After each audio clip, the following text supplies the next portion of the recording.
क्या आपको पता है कि प्लेन में चढ़ने के बाद फ्लाइट मोड को ऑन करना क्यों कंपलसरी होता है, और अगर फ्लाइट मोड ऑन ना किया जाए तो प्लेन को क्या होगा? आपको तो ये तो पता ही है कि प्लेन में चढ़ने के बाद हम लोग को एरोप्लेन मोड, एयरप्लेन मोड या फिर फ्लाइट मोड को ऑन करना पड़ता है। नहीं किए तो शायद प्लेन में कुछ गड़बड़ी आ सकती है। बट एग्जैक्टली होता क्या है, तो सुनो। तो फ्लाइट मोड को ऑन करने से दो लोगों के ग्रुप को फायदा होता है, एक तो पायलट्स और दूसरा आप यानी पैसेंजर्स। कैसे? तो क्या है ना कि जब प्लेन हवा में टेक ऑफ करता है ना, तब पायलट जो है उसको नीचे के कंट्रोल टावर से सिग्नल एंड कम्युनिकेशन मिलती है, एंड प्लेन को नीचे का कंट्रोल टावर गाइड करता है और रेडियो फ्रीक्वेंसी के फॉर्म में वो कम्युनिकेशन होता है। पायलट्स हेडफोन लगा के रहता है एंड वो कंट्रोल टावर के इंस्ट्रक्शंस को सुन पाता है। तो अगर प्लेन में कोई एक व्यक्ति मोबाइल ऑन कर ले तो वो मोबाइल का जो सिम है ना, वो टावर को स्कैन करने लगेगा, धरती पे मौजूद टावर को। और ये जो स्कैनिंग है ये पायलट और नीचे के ग्राउंड टावर के बीच में जो कनेक्शन है ना, उसको इंटरफेयर करने लगेगा, उसको तोड़ने लगेगा।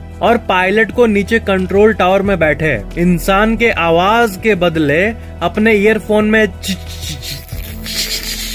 ऐसा जो इंटरफेरेंस का साउंड होता है ना, वो सुनाई देने लगेगा। और अगर मान लो प्लेन में सभी लोगों ने ऑन कर दिया अपना मोबाइल फोन, तब पायलट के हेडफोन में इतनी एनोइंग आवाज आएगी कि उसको इंस्ट्रक्शन मिल ही नहीं पाएगा और उसको पता नहीं चल पाएगा कि आगे वेदर कैसा है, आगे कोई और फ्लाइट तो पास नहीं हो रही है, एंड ऑल दोज इन्फॉर्मेशन जो कि उसे नीचे कंट्रोल टावर से मिलती है। तो नीचे मौजूद ग्राउंड कंट्रोल टावर एक बहुत ही इंपॉर्टेंट रोल प्ले करता है फ्लाइट के सेफ्टी में, कि वो सेफ रहे और सही से उड़े और सही डायरेक्शन में जाए। तो अगर फोन्स ऑन रहेंगे फ्लाइट में तो फोन कॉन्स्टेंटली सिग्नल सर्च करने का कोशिश करेगा नीचे धरती पे मौजूद नियरेस्ट टावर से, और इससे ना फोन का भी हीटिंग और बढ़ जाएगा, क्योंकि फोन हमेशा एकदम कहाँ है टावर, कहाँ है सिग्नल, वो खोजते रहता है और बिना मतलब के बैटरी भी ड्रेन होगा और पायलट को भी सिग्नल में इंटरफेरेंस मिलेगा जिससे उसको दिक्कत होगी। और यही कारण है कि फोन्स में फ्लाइट मोड ऑन करने का रूल है प्लेन में ट्रैवल करते वक्त, नहीं तो प्लेन बिल्कुल भी सेफ नहीं रहेगा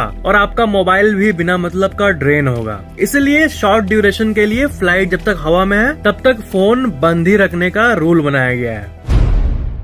क्या आपको पता है कि गूज़बम्प्स क्यों आते हैं, रोंगटे खड़े क्यों होते हैं? देखो, इसका एक एवोल्यूशनरी कारण है। हर स्पीसीज का एक गोल होता है। क्या होता है उसका गोल? दुनिया में जीने का गोल। सबका एक गोल है, सर्वाइवल का गोल, जिंदा रहने का गोल। तो बहुत सारे एनिमल्स जैसे कैट्स, बिल्ली, ये जब थ्रेट में होती है ना, मान लो एक कैट के सामने को वुल्फ आ गया, तब ना एक क्यूट कैट एक दानव की तरह दिखने लगता है गूज़बम्प्स के चलते, बाल खड़े होने के चलते। और नेचर ने ऐसा सिस्टम बनाया है ताकि वो कैट और डरावनी लगे और सरवाइव कर सके। उसके रोंगटे खड़े होने से वो और डरावनी और डोमिनेंट दिखेगी और इसी के चलते उसके सर्वाइवल के चांसेस बढ़ जाएंगे ताकि उसे एनिमी अप्रोच ना करे। ये है नेचर का सिस्टम। और इंसान में भी यही है। पहले के समय में इंसान बंदर हुआ करता था, आप सबको पता ही होगा, एवोल्यूशन एंड ऑल दैट। तो बहुत साल पहले इंसान के ऊपर बहुत सारे बाल हुआ करते थे जो कि धीरे धीरे कम होते गए जैसे जैसे एवोल्यूशन होता गया। बट गूज़बम्प्स का सिस्टम आज भी रह गया, इसलिए हम लोग का गूज़बम्प्स होते टाइम अब स्किन ऐसा उठा हुआ दिखता है। ये तो पहले बाल ही पूरा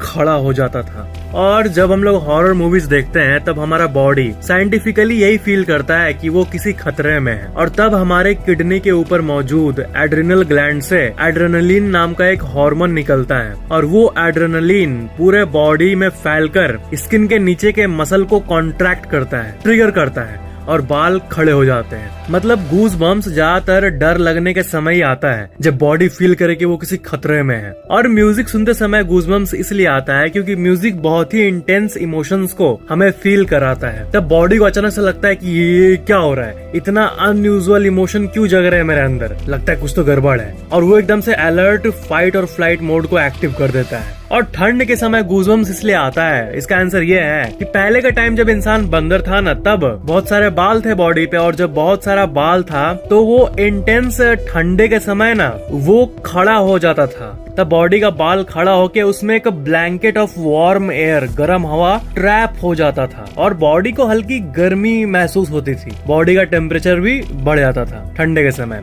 बट जैसे जैसे हम लोग इवॉल्व हुए वैसे वैसे बाल कम होते गए। बट ठंड में गूज़बम्प्स आने वाला सिस्टम आज भी रह गया, कम बालों में ही सही। So that was some info behind goosebumps. Channel को सब्सक्राइब करके बेल आइकन ऑन जरूर कर लेना और वीडियो को लाइक जरूर करना।